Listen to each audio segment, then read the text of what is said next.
had formal schooling.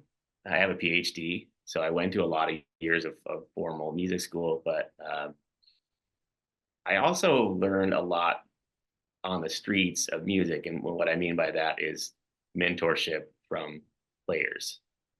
So it wasn't just I go to school and learn how to play jazz music. Of course, I did, but a lot of what I've learned, a lot of things that stick with me are those little things when you play with somebody who's really good and they may say one thing, you know, um, or talk. You may ask them one question and they may give you one little quick answer, and that maybe opens up new things for you. So, I've been able to have a lot of mentors, and I've been able to play with some really wonderful musicians throughout the years. And a lot of times, maybe it wasn't anything that the person said, but maybe it was just playing the act of playing with that person. Like I got to do a fair amount of playing with John Scofield, the guitarist, iconic musician, and just being on stage with him, watching how he did it, everything, seeing how he led the gig, seeing how he treated everybody, seeing how he was able to come in and do stuff, and I would just be like totally knocked out by jet lag or whatever, and he would just rah. So a lot of things inspired me through on my way to where I am now.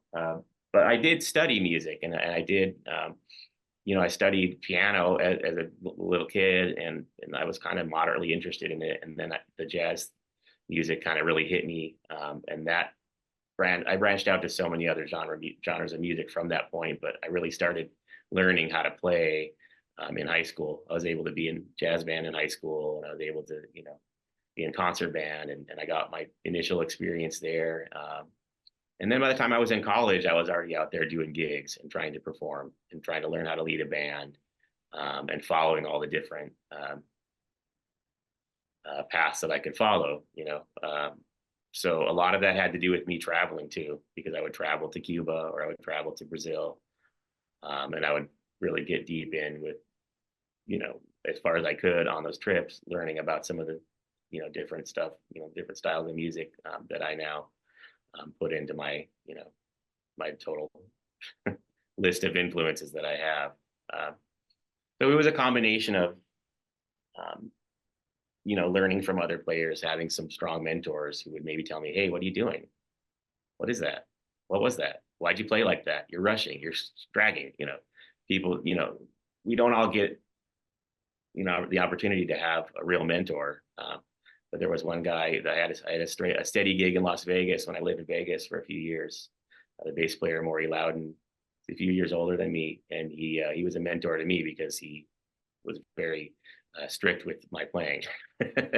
So, and people like that you run into and you play with. And then, of course, all the formal training I had. So I ended up getting a PhD at NYU, which I finished in 2016.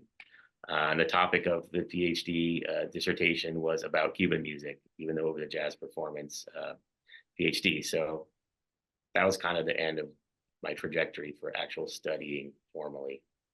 But I try to learn every day.